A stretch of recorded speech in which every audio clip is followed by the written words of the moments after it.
Okay, great. Thank you for a great talk. I mentioned that Ximing was a software engineer at Facebook, but maybe he's a software engineer at Meta. I'm not sure how to say it these days.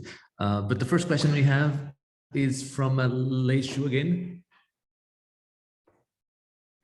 Hi, thanks for the talk. So I was wondering, would you be able to elaborate more on how does Bladerunner ensure delivery ordering and exactly once guarantee, if that matters at all in your streaming pipeline?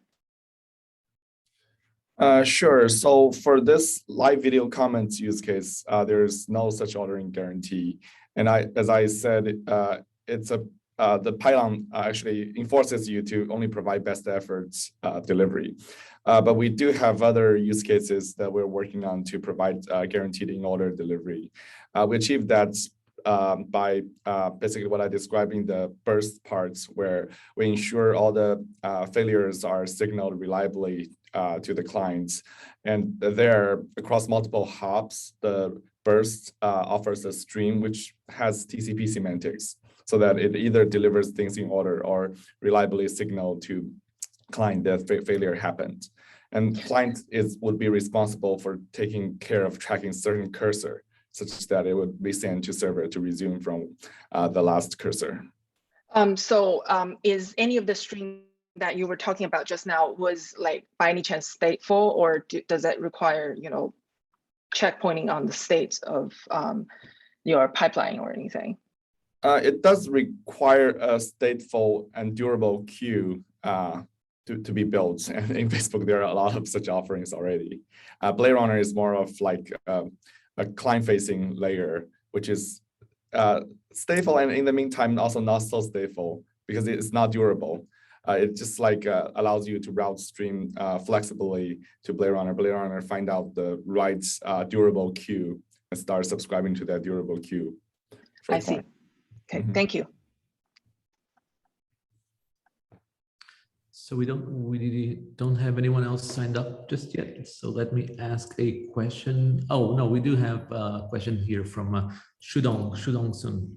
Oh yeah. So I mean, given the scenario you're describing, I can imagine that the failure detection should be really conducted in a very timely manner, so that you can always like pipeline the most updated message to the users. So just like curious, like how Bladerunner detect those failures like in time. Sure, that's a great question. So within data center, we just leverage like TCP to detect failure. And between client device and Facebook data center, we actually do very, not very aggressive, but we do periodically like heart beating. So it's usually like every 30 seconds. So you will be able to detect failure within 30 seconds. But there are use cases which has like stronger requirements. So we also support like stream level heartbeats, which you can set to something more aggressive, like every 5 seconds. I see. Thank you. Thank you. Mm-hmm. Okay, question from Sujana. Sorry, Sujania. Yeah, Saujanya is fine. Like anything is okay. Thanks for the great talk. So I was also wondering if you could elaborate a little bit more about your experience with like running this in production and like the scale of it. Sure. Like which specific scaling factors are you interested in? Just wondering. Like with respect to the streaming applications, the number of instances of these VM things that you deploy, and how it affected like Bladerunner. I'm not sure if Facebook or Meta allows me to reveal those data, but we do have like data centers in across all continents, and you can think about like number of physical hosts to be at the scale of like thousands for brass and for pylon. I think that's probably the only thing I can review. Thank you. Maybe a follow-up question I could ask is concerning the semantics of fault tolerance and recovery. So in your experience, can you say a few words about what the resulting semantics are and how do your applications deal with those semantics? Yeah, I think I would say like most of the product use cases in Facebook, they rely on actually next time you open the app or when user puts the refresh, they're able to refetch the data from all over again. So they're okay with like some delivery failure. So basically they rely on Bladerunner as a mechanism to, in the best effort way, to update certain areas of the UI to make it more engaging. So for live video, it's more specific to this stream of comments. So if there's any failure, it's interrupted, but it's okay. And when the end-to-end connectivity is restored, you start receiving the latest comments again. So there is definitely a slight difference between server deliberately deciding to not deliver the comment versus some intermittent failure resulting into high quality comments not delivered. To be able to solve the latter problem would definitely be great, but so far I think we find that based on the trade-offs, we could see that the current system is the most cost-effective way to offer some satisfying engagement to users. That's great. So, well, thank you, Ximing. This was a great talk. Thank you for also a very lively Q&A session. And our final speaker of the session is Yinqi Zhang. Yinqi is a fifth-year PhD student at Cornell. He's interested in cloud computing and resource efficiency in that setting. And this work is in collaboration with Microsoft Research. So he's going to tell us about a study of the potential benefits from using harvested resources in the context of serverless computing. So let's play the video.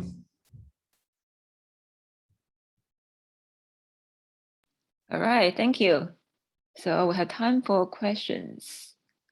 I don't see questions on Slack immediately. So I have a question first. So, oops, oh, sorry, Inho, go ahead. Okay, thank you. Hello, Ximing. Thanks for the great talk. I'm Ino, a PhD student from NUS. My question is, the design choice of the BRAS and the burst protocol in your work is designed to provide like flexibility in choosing the different levels of delivery guarantees. So I wonder how could they be used to provide different levels of delivery guarantees with some examples. Could you explain with some examples of the delivery guarantees? Yeah, sure. So I think for the live video comment one, as I explained, currently uses Pylon, which is a best effort pub subsystem. So basically, every time there's a publish, it does its best effort to reach all the BRAS hosts subscribing to the topic. And then during, for example, the privacy check step or whatever step, it could also fail. But we overall provide pretty high reliability end to end. So this is pretty good enough for a product like a live video comments, because there's no requirements to show every single comment in causal order. So because there's no ordering for a live video. In contrast, if you're to build like a messaging app, then there's a hard requirement that you cannot miss any message, because otherwise people in the chat will lose context. In that case, they could also use Bladerunner, because so the requirement is like, first of all, there has to be like a durable order queue. Bladerunner doesn't offer that, but there are a bunch of similar offerings in Facebook or in Meta already. People could just use it. And then how the application needs to be adapted is every time they deliver something, they should also attach the sequencer from the queue to the client, such that whenever there's any failure detected anywhere, the client is notified of the failure and the client retries with the latest sequence ID it has received. Then this guarantees no loss of message and the ordering is also has to be enforced by the backend durable queue. I see. Thank you. Yeah.